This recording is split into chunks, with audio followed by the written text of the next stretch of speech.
2, 3. Bien. 1, 2, 3.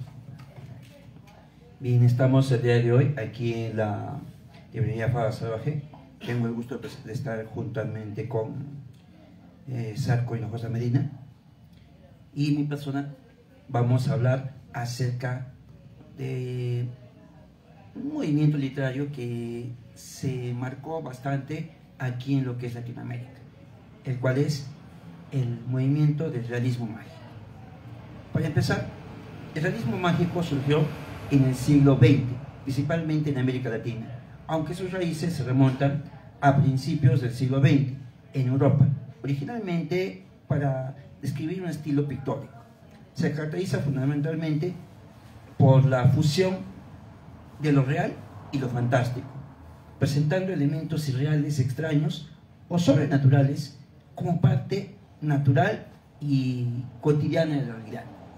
Por ejemplo, nosotros podemos hacer que los ancianos vuelvan a nacer en la misma familia, o de repente podemos hacer que los duendes o magos sean parte de la sociedad, y esto puede verse ante los personajes como algo cotidiano, a diferencia, claro está, de la literatura fantástica tradicional, donde lo mágico suele ser sorprendente para los mismos personajes. Por ejemplo, cuando en la saga de Harry Potter, sus tíos Vernos y Petunia, Dursley, se asustaron al saber que Harry Potter era un mago, y se les llega a hacer una sorpresa, pues no es algo común para ellos. Continuamos Sí, gracias más bien por la invitación, gracias a los que se van conectando también y al público presente, que justamente el realismo mágico tiene que ver con eso, ¿ya? Porque vamos a ver, es lo cotidiano que es llevado, ¿no? hacia algo que de repente descoloca al lector, ¿no? Por ejemplo, Gabriel García Márquez en 100 años de soledad, que por si acaso, para dar envidia, he traído una de mis 6 copias que tengo. No, es uno de los... tomamos antiguos. Cuando gana Gabriel García Márquez el Nobel, saca inmediatamente Peysa, y inmediatamente saca una producción de todos sus libros, ¿no? Y le coloca así su cintillo, ¿no? Nobel 82, claro que se llenaron de plata. Pero lo importante es de que la obra se difundió más. Hay una parte donde en este libro a Gabriel García Márquez relata que el sacerdote del pueblo quería construir la iglesia, ¿no? Porque sentía de que eso le faltaba al pueblo, ¿no? Un lugar santo. Y lo que hace es ir casa por casa haciendo un truco. Tomaba chocolate y levitaba 12 centímetros en del piso. Entonces, vamos a ver, no es algo que está extremadamente sacado de los pelos. O sea, tomar chocolate y que alguien levite, ¿no? No te suena a un evento sobrenatural. ¿Por qué? Porque está el elemento de que la justificación del tomar chocolate, por el tomar el chocolate se eleva por el piso. Hay una justificación neta. Lo sobrenatural muchas veces no tiene explicación lógica y el escritor muchas veces no lo explica, no tiene necesidad.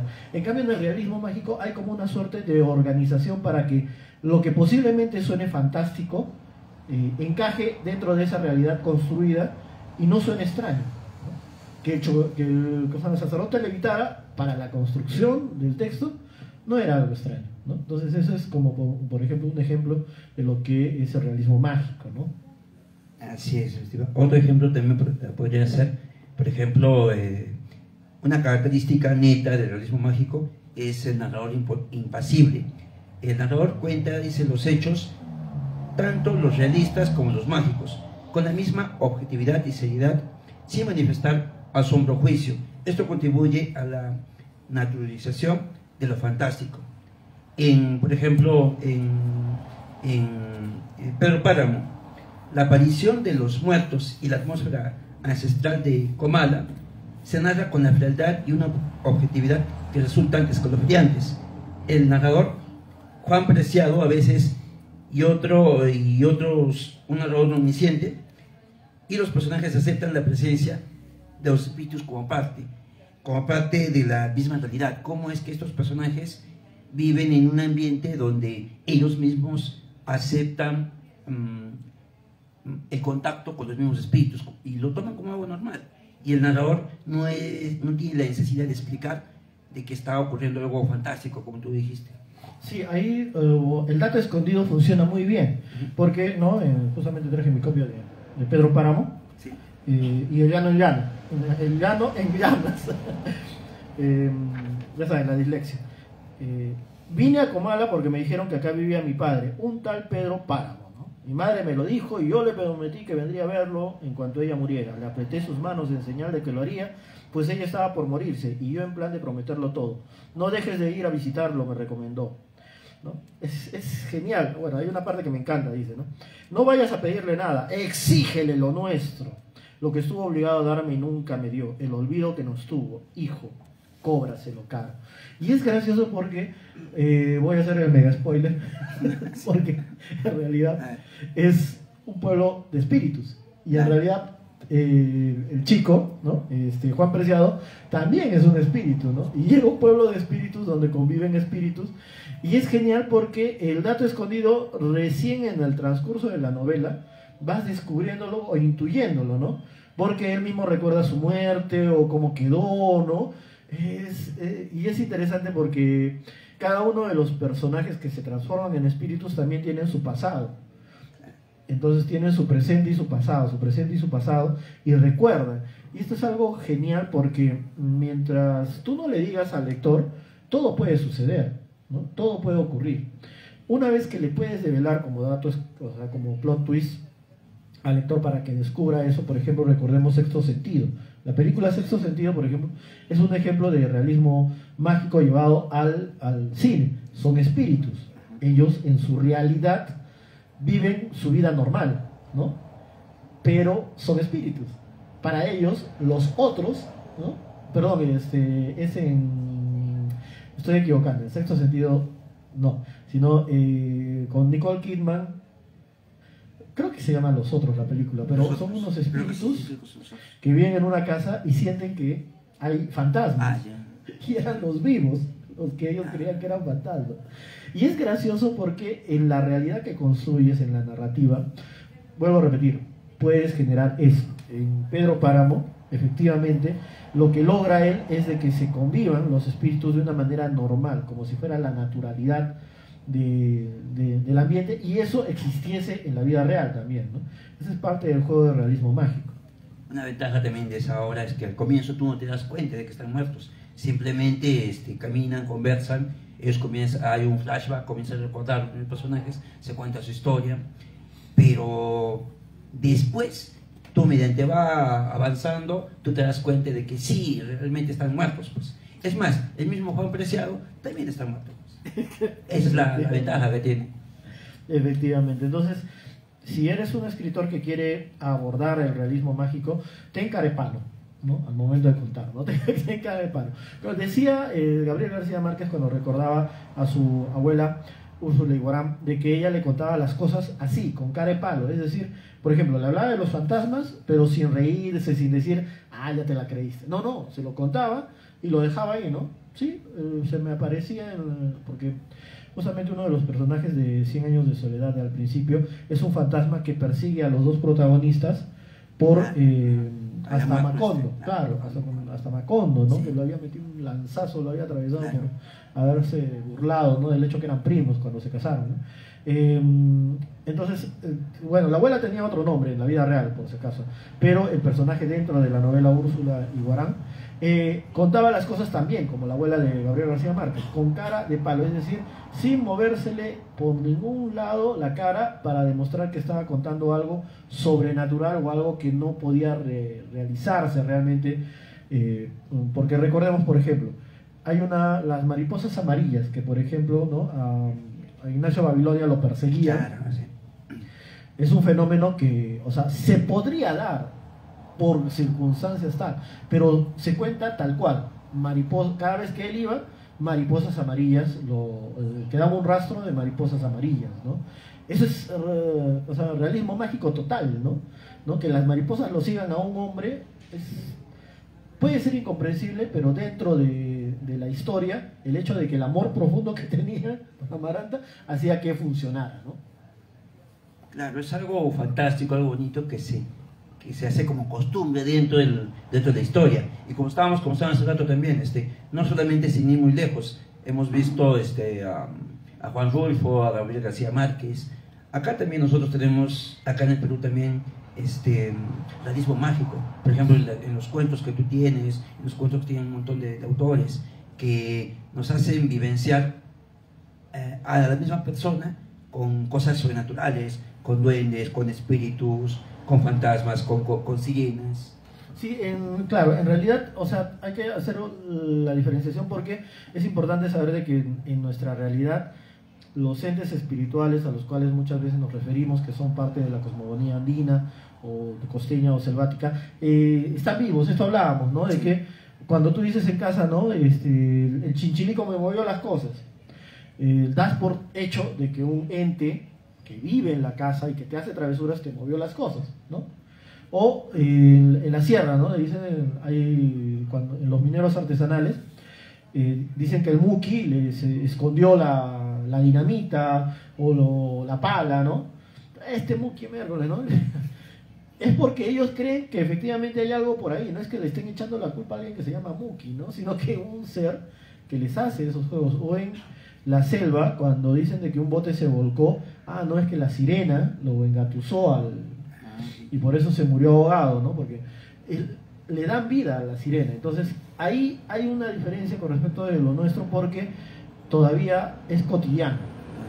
Todavía es cotidiano, ¿no? Un ejemplo de eso es, por ejemplo, concreto, cuando al niño lo han ojeado, al bebito lo han ojeado, no sé si alguno de ustedes, la mamá les ha comprado un guairuro para protegerlo, o los ha llamado, ¿no? Ha puesto sus manitos en su cabeza, ray, no para llamar cuando te ha dado un susto, ¿no? Claro.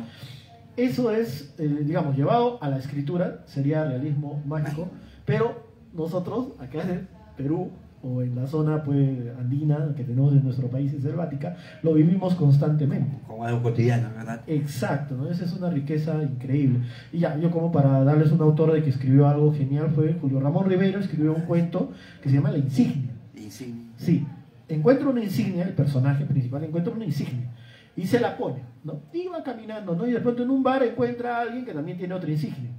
Y como que eso nomás significa para que hagan amistad, ¿no? Conversan todo y se van a la reunión, supuestamente. Él se deja llevar. El tema es que a lo largo de toda la narración, este personaje, que no se dice cómo se llama, por la insignia, termina escalando, o sea, sitiales en esa organización. Tanto así que termina convirtiéndose en determinado momento en presidente de esa organización, sin saber de qué se trataba. Totalmente ignorante de por qué y para qué. Muy cierto. Otras de las características que tiene el realismo mágico es que el realismo tiene contextos realistas a menudo marginales. Son fundamentales porque contrastan fuertemente con la irrupción de lo fantástico, haciendo que lo sobrenatural se integre de una forma más impactante con la vida cotidiana de los personajes. Por ejemplo, tenemos, a medida de que la novela de Gabriel García Márquez avanza, 100 años de soledad, Macondo experimenta el progreso y el contacto con el mundo exterior. Llega el ferrocarril, llegan las compañías bananeras y con ellas la sobreexplotación laboral, las huelgas masacradas, como la masacre de las bananeras basada en un hecho real que se vivió también en Colombia, y la intervención extranjera. El pueblo se vuelve un reflejo de las injusticias y la marginalidad económica y social de muchas regiones latinoamericanas. Y en el caso de la casa de la calle 10, en la novela La Casa de los Espíritus de Isabel Allende, se ve un contexto, la novela abarca varias generaciones de la familia Trueba, en un país latinoamericano, sin nombre, claramente es Chile. Gran parte de la acción transcurre en una gran casona urbana, que es el centro de sus vidas. Aunque la familia Trueba es inicialmente adinerada, la historia se sitúa en un contexto de grandes convulsiones sociales y políticas. Sí, Isabel Allende es una de las grandes ignoradas en su tiempo, no la consideraron dentro del boom, ¿no? Aunque ella era tardía, ¿no? Junto con Bolaño, por ejemplo. Bueno, Bolaño algo tenía por ahí, algunos cuentos tenía de todas maneras Bolaño, que rozaba el realismo mágico, pero Isabel Allende sí lo tocó, ¿no? Y justamente La Casa de los Espíritus es uno de los más grandes ejemplos, ¿no? El transcurrir de toda una herencia. Ahora, ¿dónde encontramos el mejor flujo, digamos, de historias para el realismo mágico? Y vuelvo a repetirlo, en la cotidianidad, ¿no? Las familias en realidad son donde se gestan todos estos elementos que pueden terminar pareciendo mágicos, pero entran dentro de la realidad, de la historia. En este caso ya es algo político, ¿ya? Claro, porque, por ejemplo, cuando Gabriel García Márquez escribe sobre el dictador en el Otoño del Patriarca, que es genial, son 3 párrafos grandes, ¿no? Donde él se da el lujo de hacer justo eso, ¿no? Hay una escena genial donde el dictador, una vez consolidado su poder, se acerca a la ventana y a lo lejos, en el mar del Caribe, ve aparecer las 3 carabelas. Es brutal, o sea, es un momento donde ¿qué guarda las carabelas en ese momento? Bueno, te rompe, pero son elementos realistas. Las carabelas existieron, llegaron por el mar Caribe, ¿no? ¿Qué hacían en ese momento? Bueno, el autor lo sabrá, pero te deja una sensación de que justamente las dictaduras acá en Latinoamérica tienen mucho de irreales. No puedes creer hasta qué punto llegaron perdóneme la palabra, ¿no? De desgraciados en Argentina. Lo que hacían en el gobierno de Videla, sobrevolaban la presa de San Roque y lanzaban a las personas amarradas con bloques de cemento en las piernas para que caigan. Tanto así de que hay un poema, no me acuerdo de quién ahorita, de que dice, ¿no? En la presa de San Roque florecen hacia, ¿no? hacia del agua para arriba, ¿no? Las flores de los cuerpos mutilados. Es fuerte, y acá, bueno, acá en Perú ya para qué te cuento, ¿no? Todo lo que se vive en la sierra es ilógico, ¿no? Hermano peleando contra hermano, o sea, matándose por cosas. Uchurajay, por ejemplo, es un ejemplo, ¿no? Como en determinado momento trastocas tanto la realidad y el miedo es tan fuerte que ves a cualquiera como un enemigo, inclusive a periodistas, ¿no? Que venían, pero era tanta la rabia, tanto eso, no estoy justificando por si acaso, pero como para explicar de que muchas cosas que no logramos entender se potencializan cuando las dictaduras lamentablemente toman el poder, ¿no? Toman el poder y convierten al país en algo irreal, ¿no? Y que se mezcla con lo mágico. Después viene la historia lo cuentan los ganadores, pero cuando se hace ¿no? el recuento de lo que realmente pasó, uno termina diciendo, ¿realmente pasó estas cosas? ¿Es posible que hasta tales grados haya sucedido? Realismo mágico puro, ¿no? Doloroso, obviamente. Claro, aunque parezca irreal, es algo netamente que tú lo ves y dices, esto es sacado de una historia, de un cuento, pero muchas veces es real, muchas veces el mismo pueblo lo vive, muchas veces el mismo pueblo ha sufrido esa desgracia por culpa de algún gobierno opresor, de lo que sea. Y entonces, si tú lo colocas en un libro y lo pones como realismo mágico, es como tú dices, es algo brutal, algo que va a llegar al alma de la persona que lo está leyendo. Efectivamente. Entonces esos son elementos, ¿no? Hay que entender algo, ¿no? Los ciclos literarios varían, ¿no? En esa época, pues las dictaduras eran un permanente, ¿no? Entonces, cada uno de los escritores, Gabriel García Márquez, Mario Vargas Llosa, Los Días del Chivo, ¿no? Han tocado el tema de las dictaduras, ¿no? Con el tiempo, pues ya estamos en democracia mucho tiempo, ¿no? Ya tampoco, por ejemplo, ya existe lo que se llamaba la literatura del terrorismo, ¿no? Y ahí hay una historia que a mí me gustaría rescatar, que es Rosa Cuchillo, ¿no? De Colchado, que es genial, es brutal. Mezcla elementos de realismo mágico con fantasía o cosmogonía andina, ¿no? Mezcla, porque es el camino de Rosa Cuchillo en el Ucupacha, justamente, ¿no? Y es al mismo tiempo de su hijo que es soldado y que está en un enfrentamiento, ¿no? Esa convergencia de dos mundos es genial, ¿no? No deberíamos pasar por las cosas que pasamos, pero si podemos escribir y narrar sobre esas cosas con una suerte de creatividad, salen cosas maravillosas, ¿no? Vuelvo a repetir, no estoy diciendo de que tengamos que pasar por esos procesos a cada rato, ¿no? Felizmente evitamos que Pedro Castillo haga una tontera y volvernos a una dictadura, ¿no?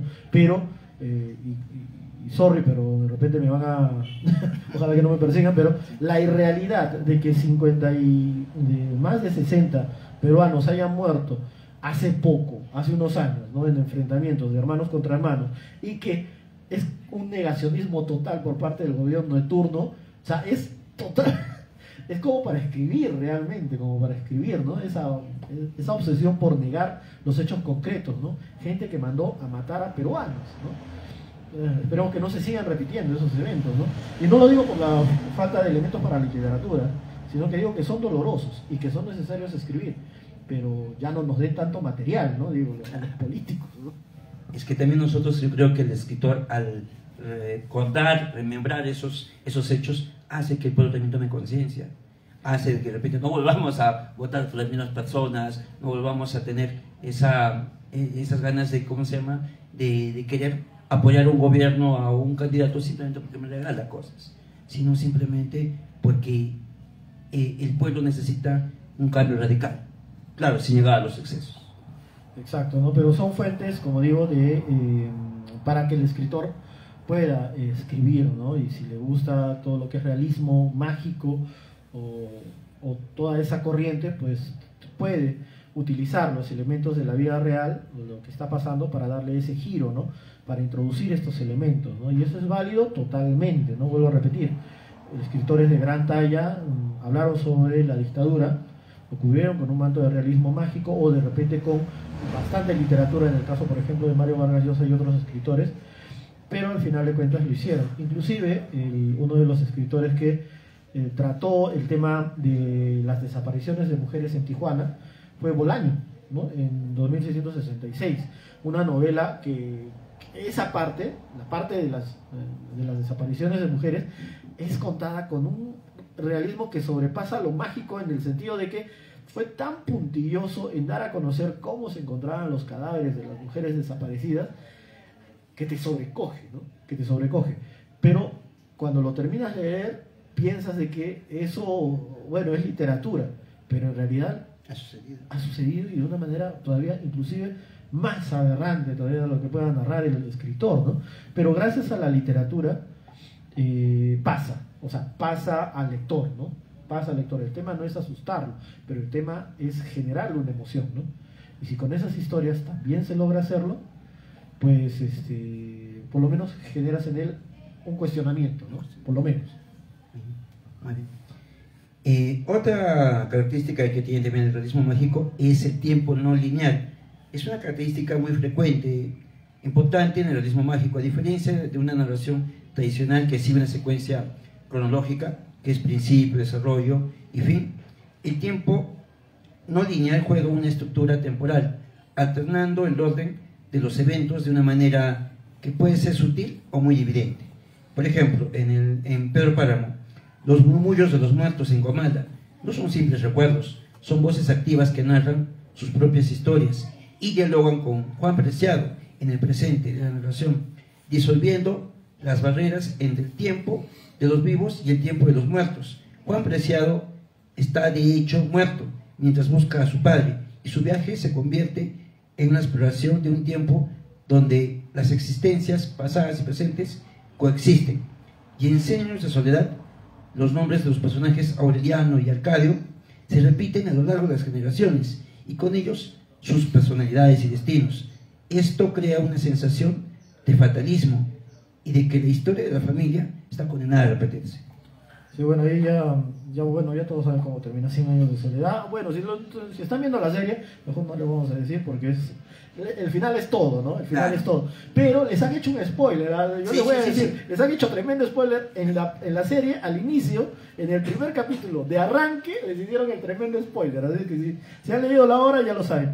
Yo lo que quería decirles es este hecho de que Gabriel García Márquez es un maestro, tan maestro que en una sola frase agarra los tres tiempos. Mira, muchos años después, frente al pelotón de fusilamiento, el coronel Aureliano Buendía había de recordar aquella tarde remota en que su padre lo llevó a conocer el hielo. Miren, mucho tiempo después, estamos ubicados en el personaje, lo ubicamos en este punto, ¿ya? Mucho tiempo después, lo mandamos con un flash forward, ¿no?, hacia el futuro.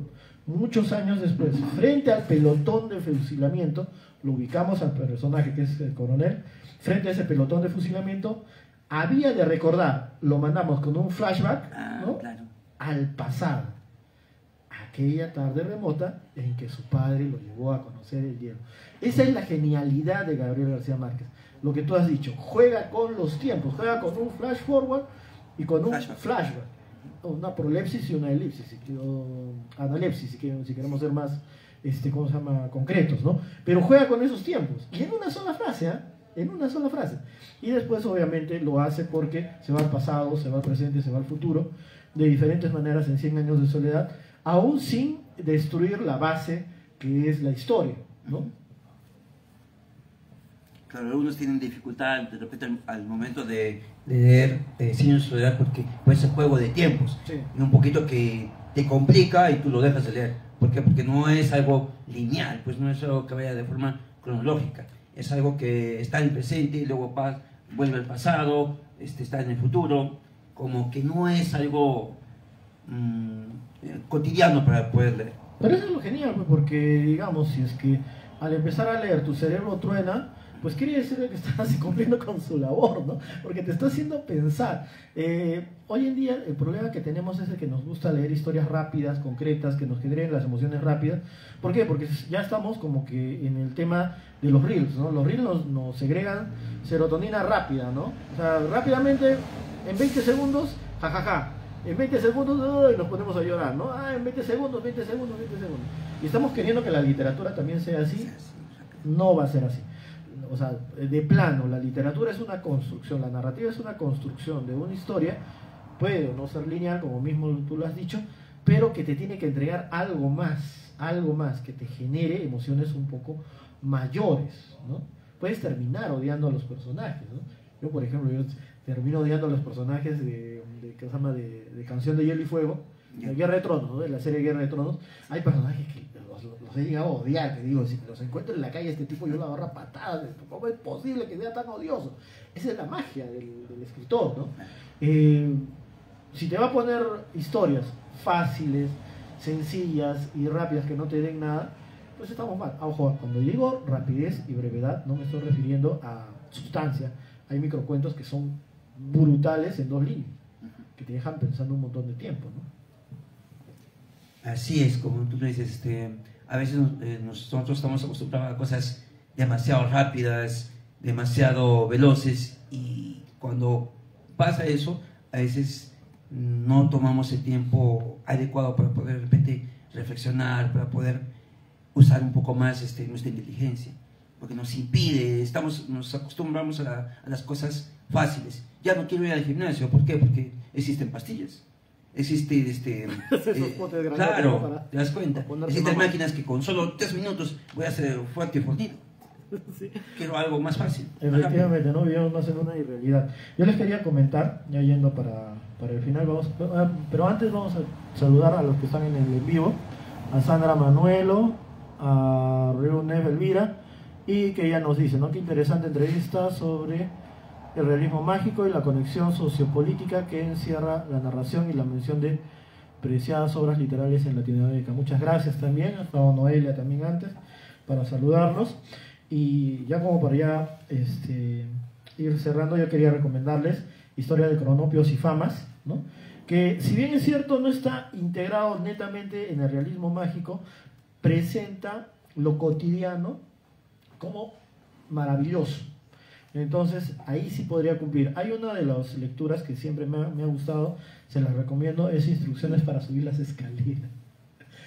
A mí me pareció, lo leí de pequeño, pero me pareció el acto más genial de que algo tan cotidiano como es subir las escaleras pudieras hacerlo como un cuento, ¿no? Adecuar el cuerpo, ¿no? Según el autor, colocar el pie derecho, ¿no? Impulsarte, es genial, es como que si fuera una aventura, ¿no? Empezar y subir escaleras es una aventura para Cortázar. Lo transfiere a un relato vívido, ¿no? Como vuelvo a repetir, que de algo cotidiano lo transforma en algo mayor, ¿no? Y creo que ese es también el motivo por el cual muchos escribimos realismo mágico y que nos encanta, ¿no? Que podemos ver las cosas de una manera distinta a través del matiz de lo fantástico, de lo mágico, de lo sobrenatural, ¿no? Pero siempre con esta intención, ¿no? De contar algo, ¿no?, relevante, ¿no?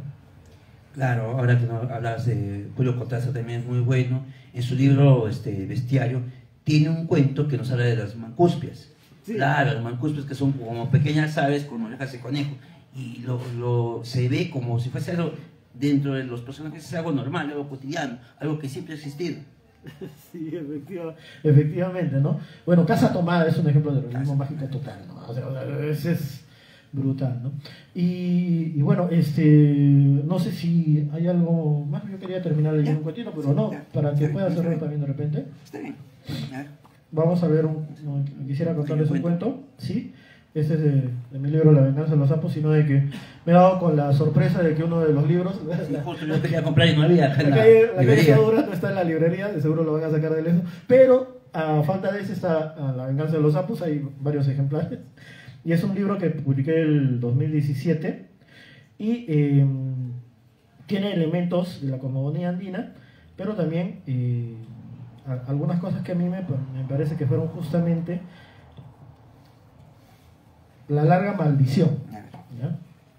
Justamente es el realismo mágico. La bala seguía su camino, imparable hacia su cerebro. ¿Cuánto tiempo estaba en esta situación? No lo recordaba. Era una tarde soleada de mayo en la que estaba junto al Yayo, Samanés y Punta Fina, en pleno atraco a una agencia bancaria en Barranco. Recordaba clarito cómo se separaron cada uno de su lado cuando sonó la alarma, intentando llegar a las motos. Su caída y posterior intento de levantarse, arma en ristre, también estaban clarísimos.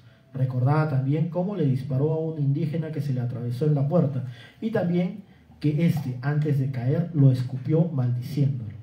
Desde allí ya no recuerda nada bien, ni siquiera a quién alcanzó a dispararle. Solo sintió el contacto candente del proyectil en la piel de su frente. Ahí estaba, detenido en ese instante eterno, con ese plomo quemante, carcomiéndole los sentidos. Comprendía que eso tenía para una eternidad, porque la punta de la bala recién había tocado el hueso del cráneo, y se imaginaba con terror cómo sería el dolor cuando estuviera dentro de su cerebro, atravesándolo lentamente, mientras pensaba y repensaba en sus actos, suplicando perdón. Es un cuento muy, muy misterioso, y también uno piensa, o sea, ¿cuánto tiempo demora esa bala en traspasar el cerebro? O sea, y ese dolor, o sea, que pasa de forma, contando como segundos. Sí, yo me puse a pensar qué horrible debe ser también el infierno que le debe tocar a cada uno, algo que lo aterroriza, ¿no? En ese caso él está muriendo por su misma, mano, digamos así, ¿no? Hay una bala, él mata a alguien y una bala también lo va a matar, pero lo va a matar tan lento y tan dolorosamente que va a tardar una eternidad, ¿no? Una eternidad. Así que espero que nadie nos maldigan así. Me hace recordar como unos castigos que había anteriormente. Amarraban al sujeto en un árbol y luego le ponían un balde con agua, y la gota caía y caía y caía. Al comienzo no te molestaba, pasaban 3, 4 horas, tú no morías de repente por desgarro, por saber, pues sí, locura. Efectivamente, por locura, de verdad. Sí, obviamente ya no estamos en ese tiempo, ya inclusive, ¿no? Ya no hay castigos del escafismo. Mejor no les cuento de qué se trata el escafismo, ya mejor averiguenlo por su lado, no por mí. Pero el tema de los castigos, ¿no? Era bien ingenioso, los desventurados, ¿no? Pero da para más, ¿no? A lo importante, digamos, ya por mi parte, ya cerrando, ya para que pueda cerrar, Ray, que amablemente me ha invitado a este conversatorio, y muchas gracias a todos los que han estado presentes a través de las redes y también acá, la cantidad de gente que tenemos. El realismo mágico no ha muerto, no ha acabado con el boom. El boom fue una época, dejámoslo claro, fue editorial. El boom latinoamericano fue netamente editorial. No tenía nada que ver, o no tenía nada que ver directamente en raíz con el realismo mágico, ¿no? El conjunto de escritores tampoco descubrió el realismo mágico. Gabriel García Márquez no lo descubrió de plano, ¿no? Hay datos inclusive que van con varios autores Nos hemos olvidado de Alejo Carpentier también.